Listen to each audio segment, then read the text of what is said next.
জটিলতা কিছু ছিল না। জটিলতা তৈরি করেছিল তৃণমূল সরকার, দুর্ভাগ্যবশত, যেটা রাজ্য সরকার কোনোদিনই ছিল। কী কারণে আটকে ছিল তারও কোনো উত্তর নেই, গ্রহণযোগ্য উত্তর নেই। ওখান থেকে রাস্তা দিয়ে গাড়ি যায়, গাড়ি তো সব রাস্তাতেই যায়। এত এত যে ব্রিজ হয়েছে, ক্যান্টিলিভার বসেছে, তার পিলার বসেছে, তাতে কে কোথায় কবে গাড়ি আটকে রেখেছে বা ব্রিজ হতে দেয়নি।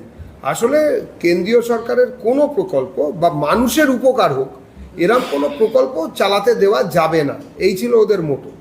আমাদের মানুষের কাছে আমাদের একেবারে শপথ গ্রহণ করেছিলাম, আমরা সংকল্প প্রকাশ করেছিলাম যে আমরা ক্ষমতায় এলে বিজেপির সরকার যদি তৈরি হয় তাহলে এগুলো আমরা করব। তার মধ্যে একটি ছিল চেঙ্গিঘাটার ব্রিজ, ও যে অংশটি যেটাকে আটকে রেখেছিল তৃণমূল সরকার, সেটাকে আমরা বাধা সরিয়ে দেব এবং মেট্রো রেল চলবে।